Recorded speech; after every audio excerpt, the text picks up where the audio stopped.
5 o'clock. Yeah. All right, everyone. Call this meeting to order.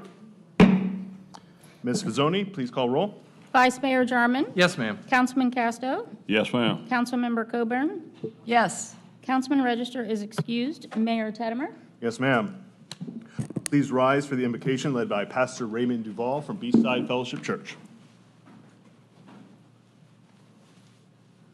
Father, this afternoon, we're so grateful for your love for us. Thank you for giving us the privilege, as always, of living and working here in Panama City Beach. And we ask for your guidance tonight in this meeting.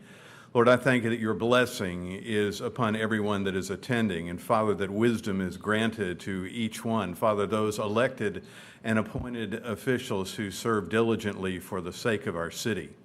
We thank you, Lord God, for blessing those that are serving as first responders. Father, bless our police department, Lord God. We ask in Jesus' name that during this time of year with so many people visiting, that you would set a hedge of protection round about the visitors and our residents, Lord God.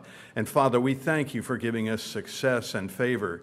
Lord, we also thank you for the privilege of having it cool here in public buildings and at our homes at the same time. And Lord, we give you all the praise and honor in Jesus' name.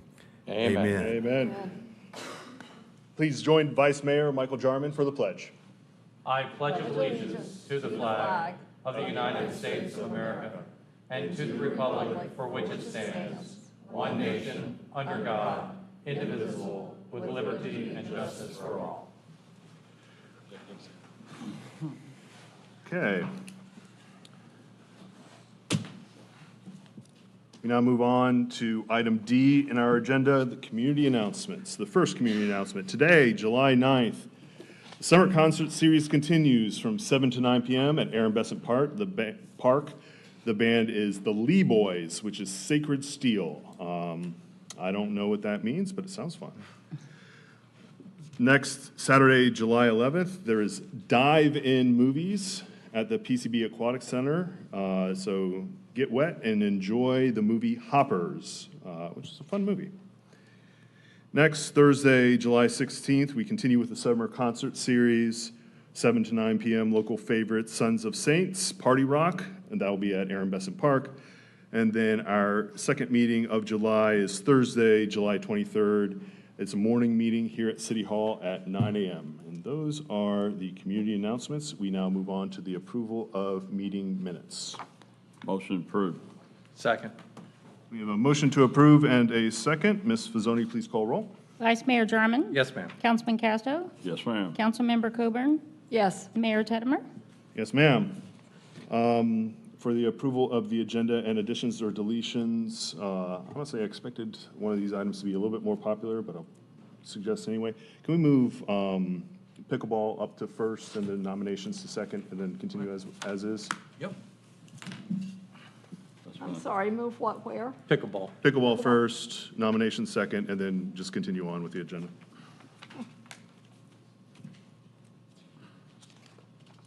Do you need a motion for that? We need a motion. Motion to approve as amended. Second. Okay, we have a motion to approve as amended and a second. Ms. Fazzoni, please call roll. Vice Mayor Jarman. Yes, ma'am. Councilman Casto. Yes, ma'am. Councilmember Coburn. Yes. And Mayor Teddemer. Yes, ma'am. We now move on to our presentations. We have one presentation for this evening. Take it away, Vice Mayor. Cheryl, come on down.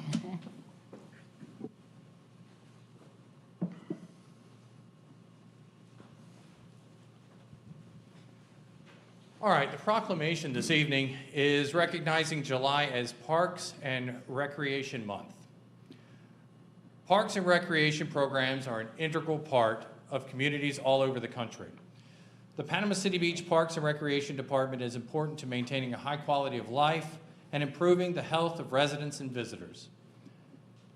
It encourages physical activity for residents and guests of all ages by providing sport fields, nature trails, a swimming pool, a skate park, and many other amenities designed to promote active lifestyles. Natural recreation areas contribute to the ecological beauty of our community and provide a place for children and adults to connect with nature, with each other and enjoy the outdoors. We are committed to providing safe, fun, and accessible parks, trails, recreational facilities, and leisure opportunities for all Panama City Beach residents and visitors. Therefore, the City Council of the City of Panama City Beach recognizes July as Parks and Recreation Month. Cheryl, your team does a great job, and congratulations, this is well-deserved. If anyone looks at what we have in our Parks and Recs division, it's more than any city our size, anywhere you look. We are able to provide that amenity to people that live here and vacation here to a degree that you're not going to find anywhere else. So Cheryl, that means you do a lot of work, and we really appreciate it. Thank you. And you're going to talk a little bit. Thank you. You're absolutely right. We're very blessed and very appreciative of the support that we get for the Parks and Rec from our leadership and from the council. And you'll see a lot of social media stuff. The staff is really excited about showing off parks for this month. So hopefully you enjoy that. And we thank you, and we hope you come see us.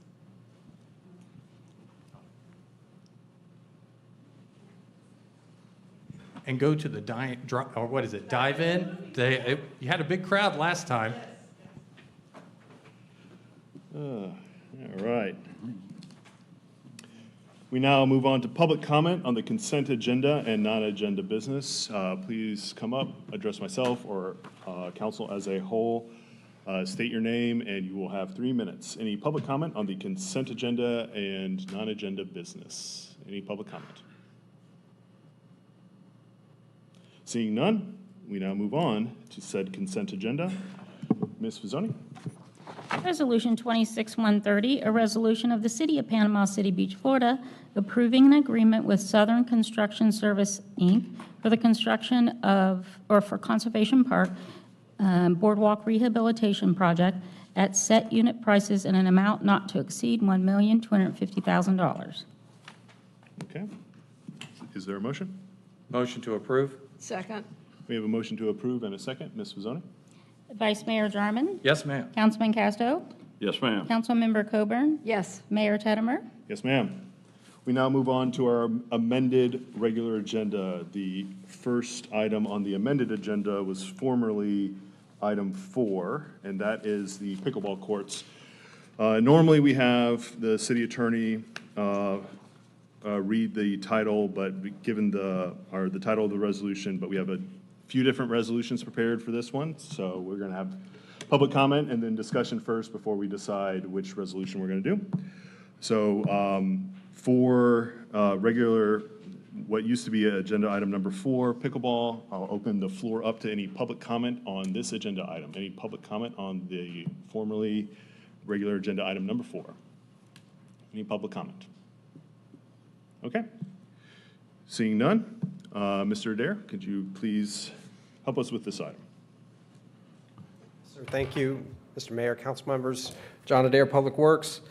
As a brief recap, we brought this agenda item, or this package to you on April 9th at the April 9th council meeting. The original solicitation was rejected at the time due to budgetary constraints. Staff was directed at the time to rebid the project with some alternatives, and I will run through those really quick so you get an idea. So we rebid the base bid, which was the original project, which was 8 structures, a covered pavilion or covered shade structure over 4 of the courts, and a bathroom facility. The first alternate simplified things. It kept 8 courts, however, removed the shade structure. We had to reduce some of the lighting because some of the lighting was on the shade structure itself, so there's additional lighting. You will notice, I wonder if this is going to work. There we go. You'll notice on the side, we still have the area for the bathroom. It's kind of a weird cutout, but it'll be sodded and it's expandable if we want to do the bathroom in the future. This It's just a heavily simplified version. It doesn't have the water and sewer hookups and everything that the previous one did, but it does have one water service, so we can, set up for spraying down the courts or, water fountain, if something like that, if we want to. So it will have the potential for a water fountain? Yes. Okay. And no structures, no bathroom on that one. Alternate 2 is, reduces the amount of courts to 4. And this one does have the bathroom. You can see over here on the side where the bathroom sits. So this one is plumbed and everything for the bathroom. And to clarify on the reason why we didn't run the plumbing, because depending upon which structure you buy for, the prefab bathroom, they have different hookups for where the sewer and water go into the bathroom. So it wouldn't make much, sense. We wouldn't know where they would need to go. Okay. But we're ready for it in the future. Alternate 3 is even further simplified and removes the bathroom completely, so it would just be the 4 courts itself. And again, we do have the ability to expand in the future on this facility as well. Cost comparison, just to run through them. So simple, or snapshot version, $2.5 million for the 8 courts with the shade structures, the original scope of the project. Now with no structures, 8 courts, we're at $1.267 million. With the 4 courts in the bathroom, if we want to go that route, it's $1.27 million and $965. Staff recommends alternate 1. We feel that is closest to the original budget, maximizing the footprint of the facility. It still leaves us the ability to expand in the future. Okay. Ms. White, what was the original budget for this project? $1 million. Okay. So it's, the staff recommendation, alternate 1 is 1267. Does that include any reservation or the 10%? I don't believe there was a contingency in that, Contingency. but the way that we had this set up, we have the whole $1 million in fiscal year 2026. Yeah. Obviously, this won't get built completely because we're already in July. So we'd have the ability to make up this delta in the fiscal year 2027 budget that you're going to consider in August. Okay, so wouldn't be. We could build a contingency in at that point to the Okay. budget if we need to. So we wouldn't need a budget amendment for this? No, not at this time. Okay, and, all right, and Mr. Adair, what would the timeline be for this project? I think it's 365 days is Okay. for substantial completion, so a year. Okay. All right. Any questions for Mr. Adair? Or if not, we'll move on to discussion at the council. No. Okay. Thank you, sir. Thank you, Mr. Adair. Thank you. I go along with staff's recommendation. I think I mentioned that when we first opened the bids, and it was twice, 2.5 times what we budgeted. I thought we should scale back and sacrifice everything, but that we could. But the courts, so the pickleball people could, have all the courts, but we could phase in the restroom and the shade structures and then any other amenities later on. So I agree with Mr. Adair and the city manager. Alternate 1 is what I favor. Okay, yeah, I mean, the courts are why we're doing this. 8 courts is bigger than 4, and it's much closer in budget, and we can work on some of the other items later. And So there it's- is a restroom within 100, 200 yards distance over by the skate park that it's not like they got to walk up a mile to a restroom. Okay.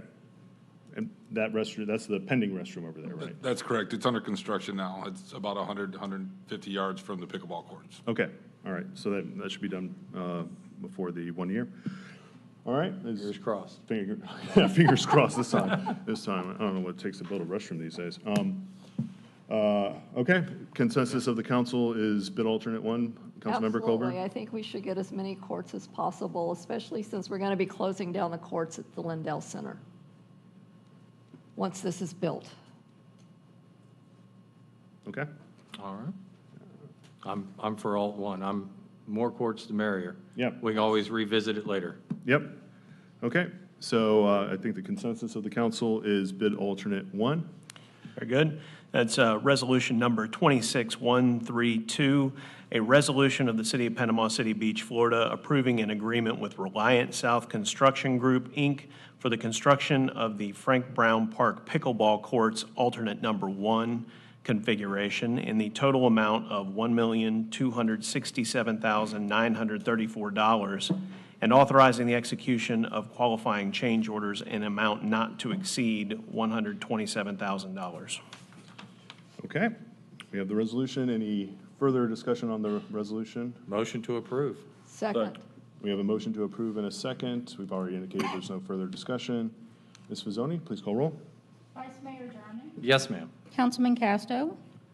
Yes, ma'am. Councilmember Coburn. Yes. Mayor Tettemer. Yes, ma'am. Okay, we now move on to the amended agenda item, the second, formerly item 5, now it's the second in order. Discussion item, action by motion committee appointments. So we had some openings on the half-cent sales tax committee and the audit committee.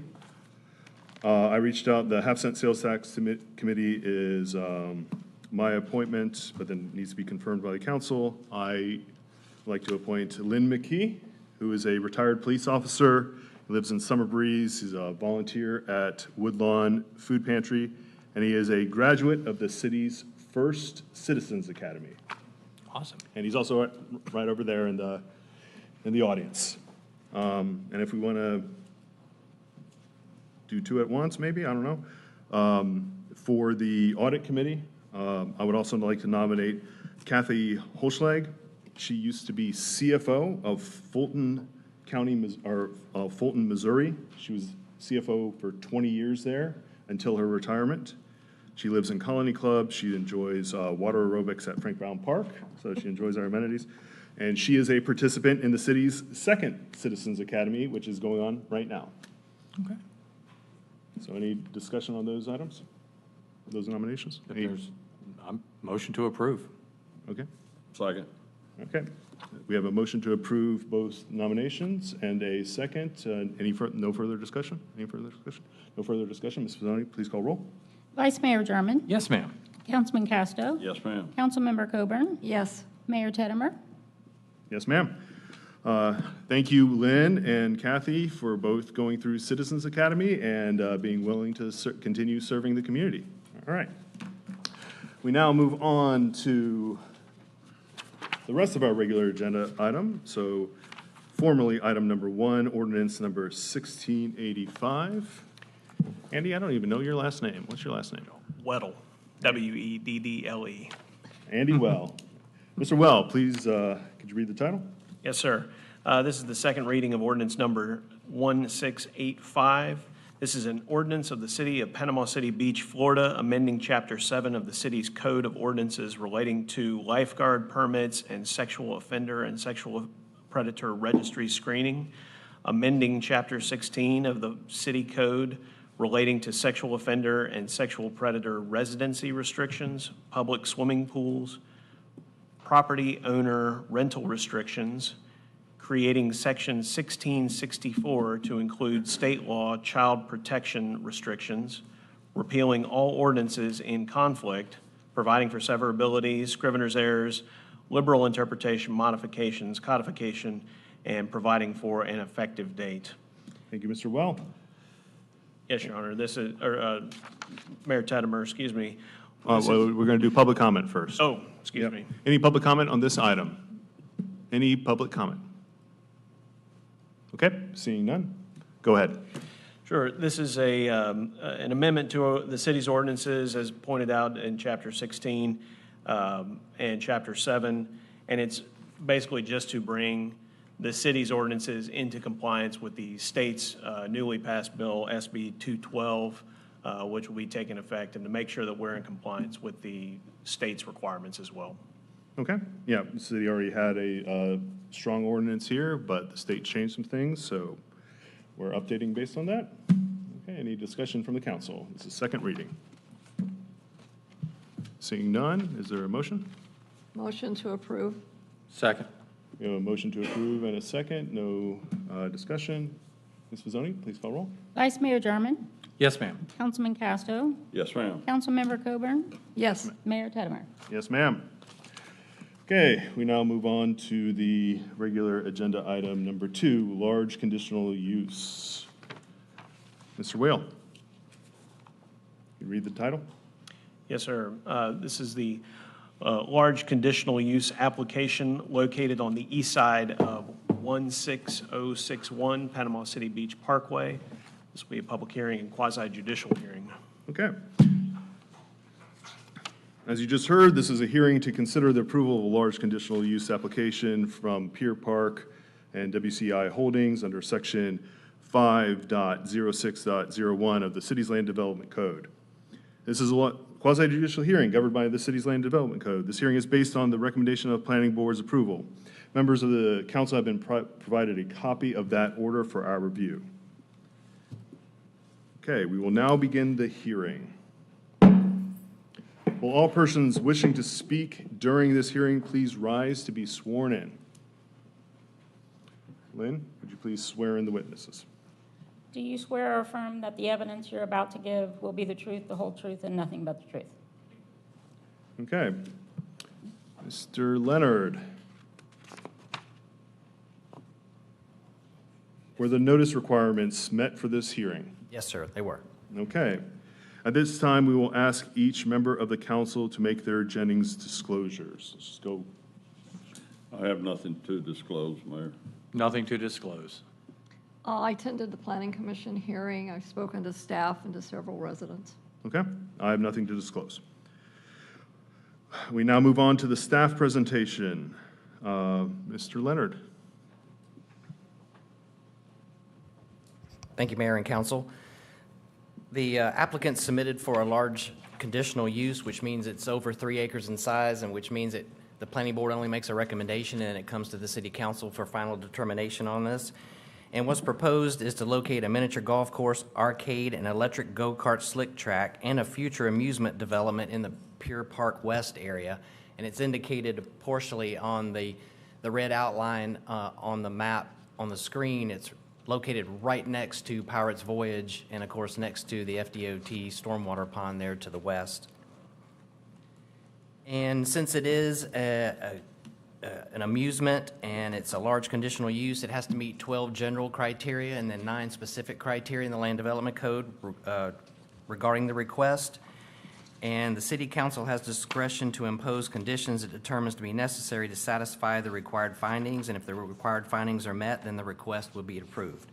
The applicant held a community meeting on June 2nd, 2026, as required by the LDC. The Planning Board recommended approval of the request 7-0 at its meeting on June 10th, 2026, with the condition that safety measures and fencing be constructed along Panama City Beach Parkway to prevent vehicular trespass onto any portion of the golf course.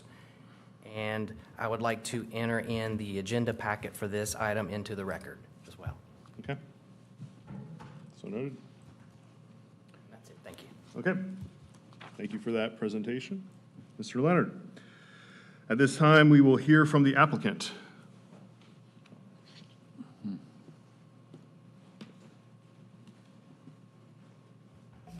Good evening, Robert Carroll, McNeil Carroll Engineering, 17800 Panama City Beach Parkway. I have been sworn in. We are the agent for the applicant. It's the same applicant that did the Pirates Voyage, Dolly Parton's group. What we're developing here is mine on? There we go. All right, so it is a 4.5 acre tract, so we do exceed the 3 acre threshold just on the east side of the Pirates Dinner. The land use is the tourist, just like everything that surrounds it there. Zoning is in the CH category. And what we're proposing, this kind of an aerial view to show you the red box is the Pirate Voyage, and we've got a red circle around there to show you the 1,000 foot. If we were within the 1,000 feet of residential, we would have to ask for a variance to allow this, but we just meet that threshold, so we're out of that, so we're not having to ask for a variance. So what we're proposing, this is an artist rendering here. You see the existing Pirates Dinner. Well, you've got the miniature golf that we're proposing, which would be between Panama City Beach Parkway and existing parking. We're proposing an arcade building to be a single story. We're also having an electric go-kart, which means it's much quieter than the gas ones. In the future, at this time, it may be an expansion of the golf course, it may be another structure, but at this time, it has not been identified. In regards to parking, when we developed all of the Pirate Voyage, the required parking by code was about 204 spaces, and we installed 723. So we have lots of excess parking. That's for that turnover when they're going from show to show. And they've realized that we have more than enough parking, so we can put in parking for this development and utilize the overflow parking. So we'll have a shared agreement between ourselves. We're showing about 60 parking spaces for this development here. And those are the 60 spaces adjacent? Yes, sir. Internal, just north of that little service drive there, the road that comes through. So we do have more than adequate parking in that area. During the planning board, it came up, there was a concern because of the tragic incident that happened a few years ago where the car came and pedestrian was killed, Coconut Creek, that we would protect that corridor. So what we would propose, because we would want it fenced anyway to protect, the business, is along that corridor, put in the fencing. It's kind of like what Edgewater Beach Resort has. They've got those columns, the concrete piers, then you've got the open wrought iron fence, then you've got the columns. That would be both aesthetically pleasing, you can see the development, and it provides that safety barrier if the city is okay with that. I think we would meet that criteria. All of this is part of the master plan for Pier Park. All the drainage for this will be collected, conveyed to all the on-site stormwater facilities, no downstream. I know there was a concern, and you may hear it today, about downstream and erosion. All of that will be self-contained. They're not having a dewater like they did for the Pirates, which I think caused a lot of that. There was some runoff that occurred because they had to put in the 15-foot deep pool was while the dewatering was going on. Here, we don't anticipate any of that, but that is our request. I think we meet all the conditions, and if approved, then we'd be ready to move forward with the development order process. Okay. Any questions for the applicant at this time? Nope. Thank you. Okay. Thank you, Mr. Carroll. At this time, we will hear from any affected parties who wish to speak. Please come up and state your name and address for the record. Any affected parties?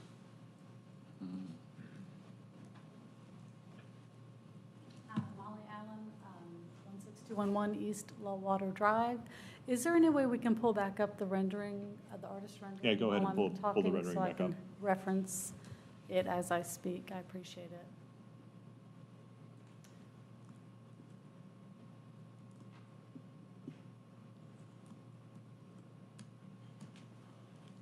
The next one, the artist rendering. One more. Nope, one more. Nope. Yeah, Molly, Keep going. Yeah, that There one, we please. go. Okay, thank you. Okay, so, and I appreciate Mr. Carroll, who's the applicant or representing the applicants, for going ahead and discussing or stating the requirements that they'll have to, for their water element to not dewater into the lower basin of Lowwater Lake. But I still have a concern regarding off to the left lower corner, it looks like there's an exit there from the parking lot. And I know this is an artist rendering. I did discuss this at the planning board, and it was stated to me that this is an artist rendering. But I'm concerned that that road indicates that there will be an exit that goes into potentially what looks like Aaron Besant Park. It's kind of cut off there, so you don't really see anything else. But it was told or recorded that all of the roads are already in place, that there would be no extra required road. So I just want to make sure that that road is not a requirement for this to be put in. And then other than that, I do understand that there will be no significant lighting effects. I'm always concerned for the conservation area, that bright lights would shine down in there. We all need our dark night sleep. And so I know as Frank Brown gets lit up at night, we're hoping that we don't have a glow next to our neighborhood from this building out. And I think additionally, the noise, we hear noise anyway at this point in Panama City Beach. We're hearing a lot of sirens, we're hearing a lot of motorcycles, we're hearing a lot of horns, We're hearing a lot of concerts from Aaron Besant Park, so I don't know that I'm ultimately concerned with the noise. I don't know what the repeating noise of a slick track is, what the electric noise is. I know there's no gas noise, but honestly, I've never lived next to a go-kart track, so I'm just not quite sure what that would be. But really, those are my concerns, would be the lighting, potentially some of the noise, any water erosion downflow that Mr. Carroll has already addressed, and then, of course, the road that looks like an exit that's not there at this time. Thank you. Yep. Thank you, Ms. Allen. Well, I'll tell you, as someone who does live near a go-kart track, those non-electric go-karts, you can definitely hear them. But the electric ones are, my understanding, much quieter. Okay?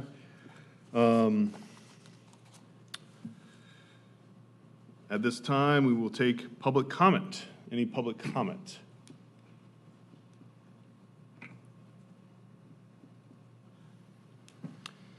Okay, seeing none, at this time, we will hear any rebuttal by staff, and then the affected party or the applicant. So let's do staff. Anything from staff? Applicant, you want to go before any affected party? It's got a weird order on here.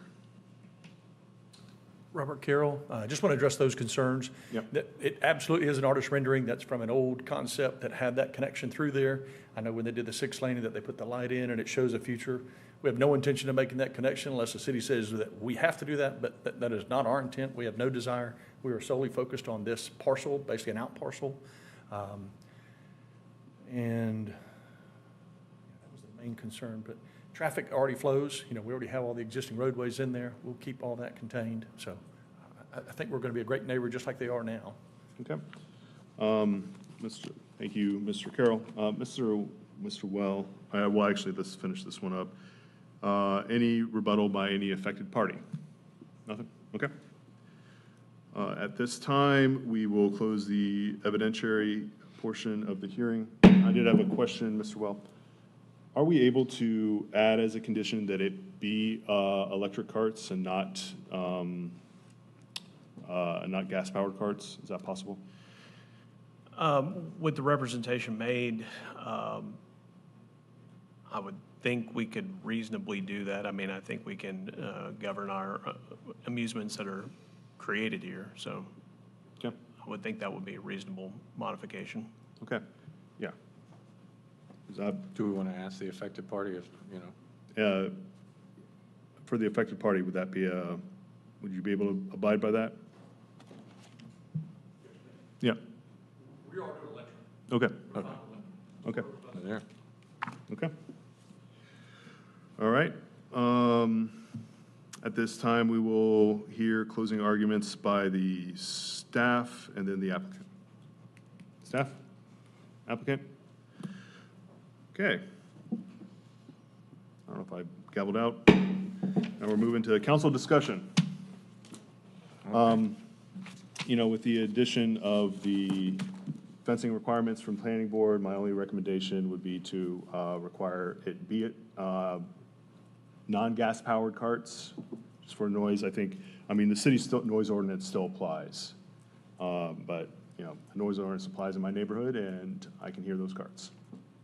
Yep, no problem with that. Quick question for Mr. Leonard. The future area, they would have to come back before the planning board for anything they would do in that future area, correct? Yes, sir, exactly. There you go.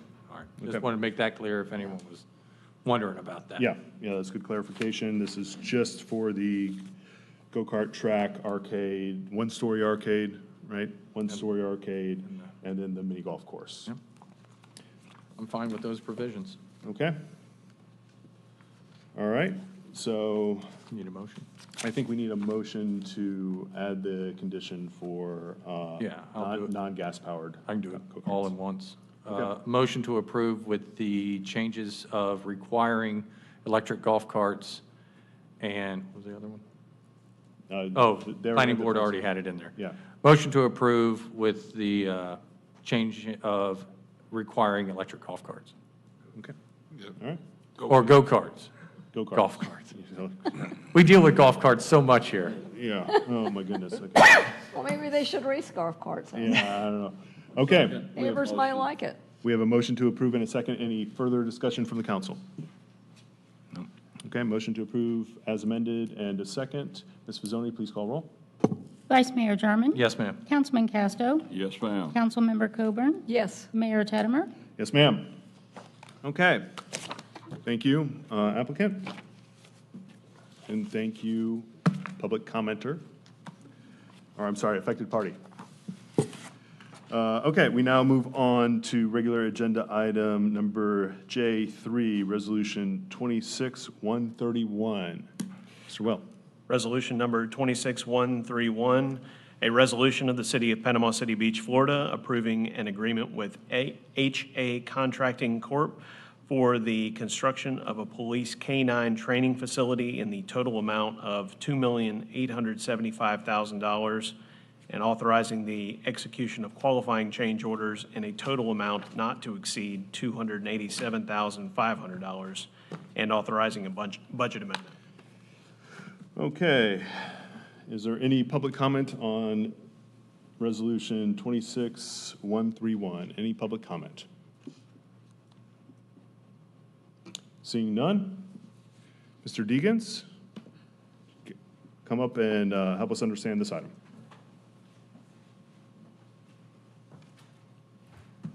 First of all, thank you for allowing me to come up and talk about this. This is something that we have needed for some time now. And I'll go over kind of what our training, or our police K-9 group is, what they do in the background. So our K-9 program right now is one of the largest in Northwest Florida. It consists of 8 K-9s and 8 handlers. They're all patrol certified, which means that they can do narcotics detection, they can apprehend suspects, and we use them for crowd control, tracking abilities, community outreach. The tracking abilities were great for tracking kids or elderly individuals that go missing. The community outreach, we also use them at cops and kids, and the kids just love the dogs. It's a great tool. We have some challenges, though, right now because we don't have a K-9 facility, right? So if the handlers have to keep the dogs at their house, at their personal house. If they go on vacation, another handler has to come and take care of that dog. And so they're going to somebody else's house, their personal, private house, to take care of a dog. If the handler gets ill, again, we've got other handlers having to go over there, or we have to take that dog and put it in the closest kennel, which is Dothan right now. And that's not real feasible, especially if, we need that dog in a hurry.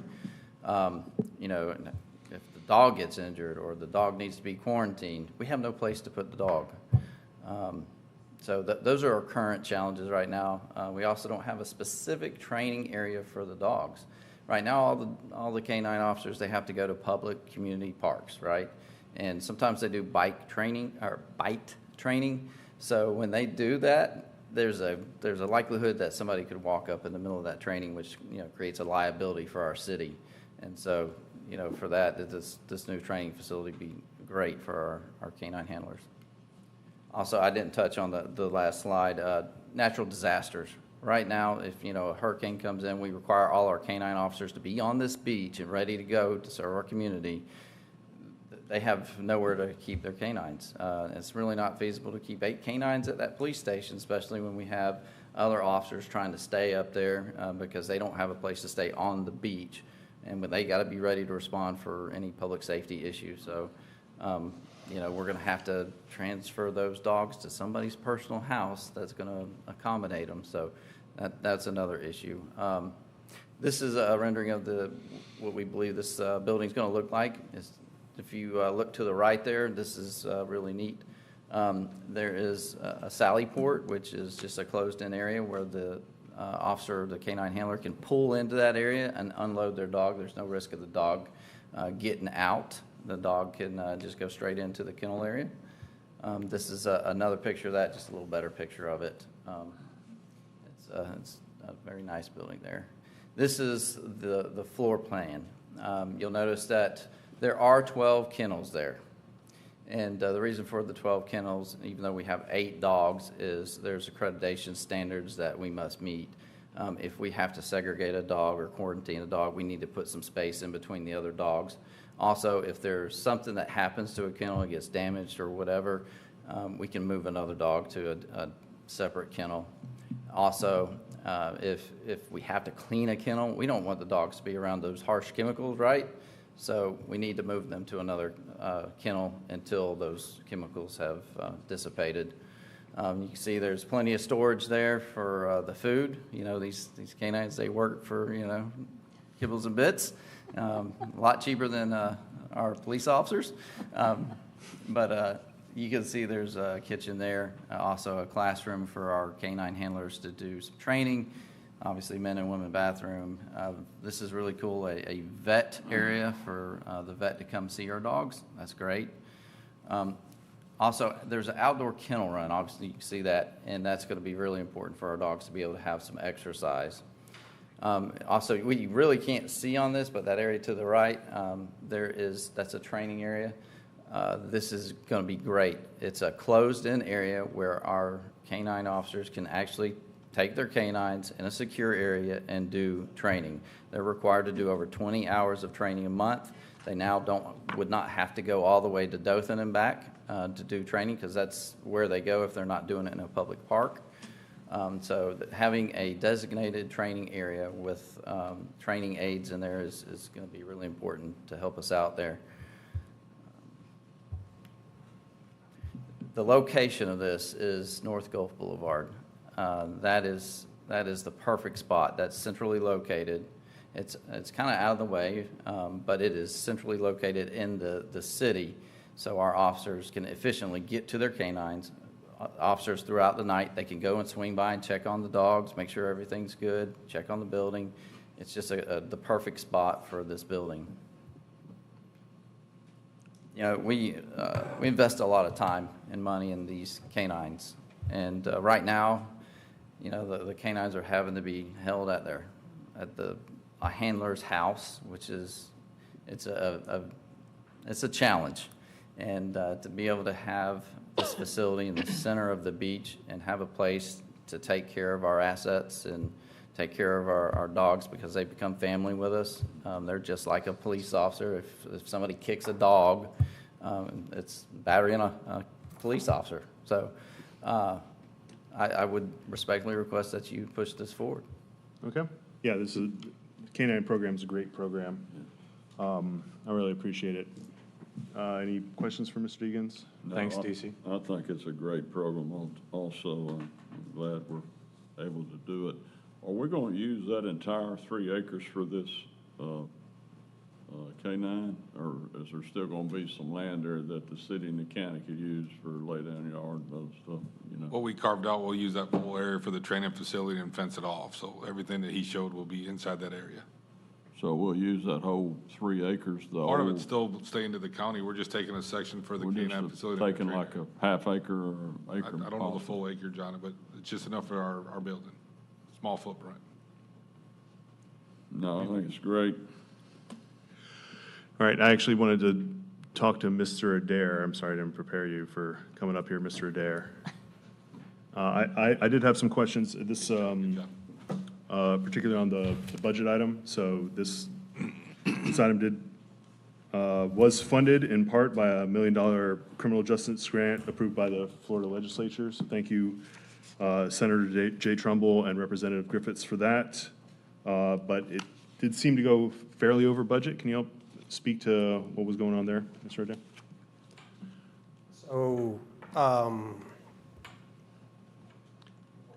I think the main part was the delay with the appropriations and everything. The cost of building has went up over the last year and a half. You guys went to Tallahassee 2 years ago for this recreation, and just going through the permits and the building process, the contract prices went up. Okay, That'd so be part of it. Yeah, it was a delay, and we got hit by some of that inflation. Yes, sir. That was mainly it. And Mr. Adair, is this going to be storm hardened? I believe it's 150 miles per hour. Okay. So it's just right under a Category 5 hurricane. Okay.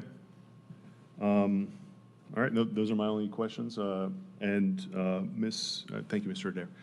Ms. White, we're using some of our police impact fees for this. Can you help? We are. Can you speak to that? Yes, sure. This project's actually a great example of how we have the hierarchical value of our funds, how we fund these projects, because If you recall in our financial policies, we use our most restrictive revenue first. So you already talked about the grant, which can only be used for this project. And then secondarily, impact fees can be used for projects that are growth-related and capital. So this qualifies, and we're maxing out the amount of impact fees that we can use for that, which is 33%, because we have the 8 canines now, and we have the potential to grow 4 additional dogs if we chose because of the 12 kennels. So basically, we can fund a third of the project with impact fees.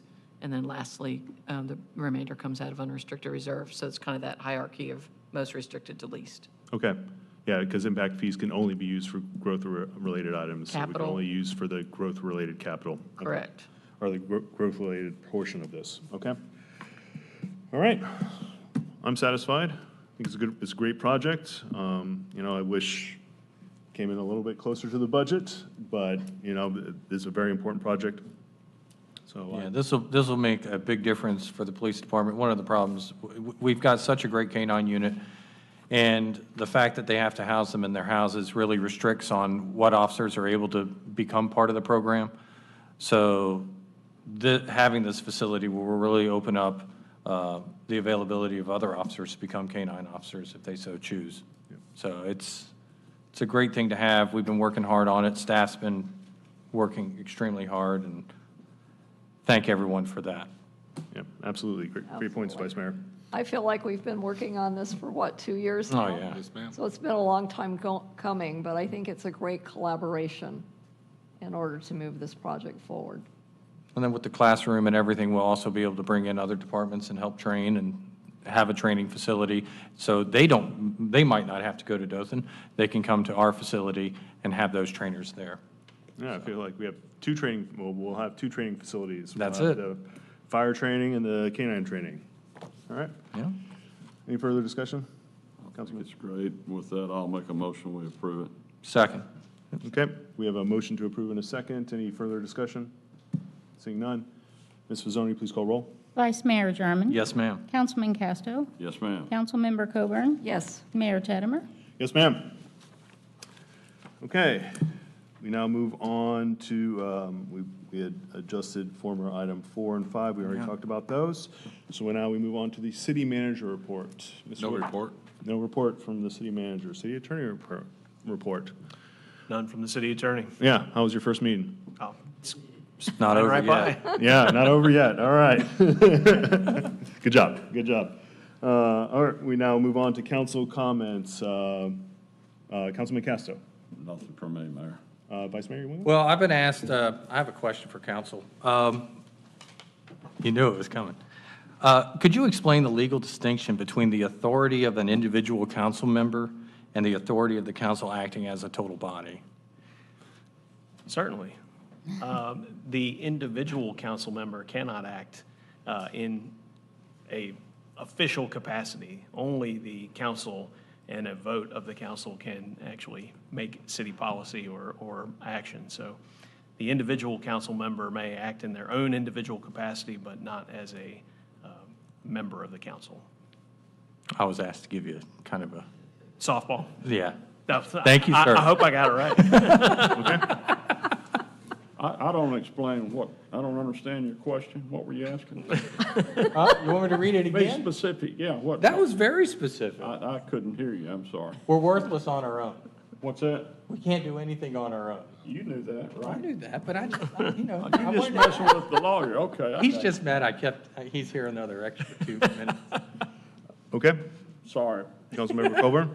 Yes, I do have an announcement. The St. Andrew and St. Joseph Bay Estuary Program is going to be hosting a 10K, 5K, and a fun run at Conservation Park on September 26th.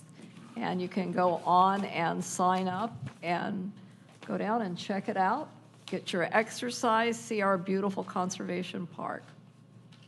Okay. And for our new procedures or handshake deal, I just wanted to let the council know that I will be adding a discussion at a future council meeting about the TNOD, that is traditional neighborhood development from the land development code. So there was some, planning board. First of all, I want to thank the planning board for going through some marathon sessions recently. They do a lot of really good work. They are uncompensated for that work. So thank you, every member of the planning board, Chair Wakestein and the rest of the planning board. You guys do great work. But this came up in one of the recent planning board meetings, that in the definition of a TNOD, 70202B, it talks about three distinct housing units. And there was some ambiguity on that kind of tripped them up. So I'm just going to put a discussion on TNODs in general. We may want to address that, or we may want to understand what TNODs are for. They've been used just a few times, so I want to take a second look at that whole section, the TNOD section, to see, is it furthering city policy as written, or do we need to adjust it? If you drove here tonight, you'll notice that from Frank Brown Park to Nautilus, the orange barrels have been removed. That's part of FDOT's Moving Florida Forward project. I just want to thank DOT for their work on that project. They did some last-minute changes for us, got an extra turn lane on Hills Road. We also now have the light at Frank Brown, and they're working on that second turn lane on Nautilus, restoring that.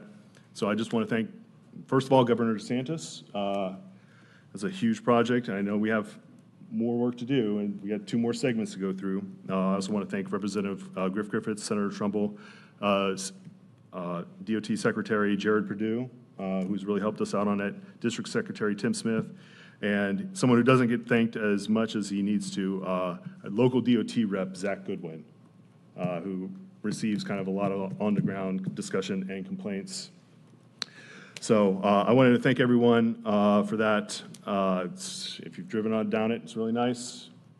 It does mean when it goes from 3 back down to 2 at Nautilus, there's going to continue to be a back out up until that section is finished. But Just enjoy it up until then. Just enjoy it up until that time, or enjoy it going west. Other than that, I said it last time, happy 250th birthday, America. I want to thank everyone who's helped make this country last 250 years, particularly the service members. With that, I will see everyone at the next city council meeting, which starts at 9 a.m. on Thursday, July 23rd. This meeting is adjourned.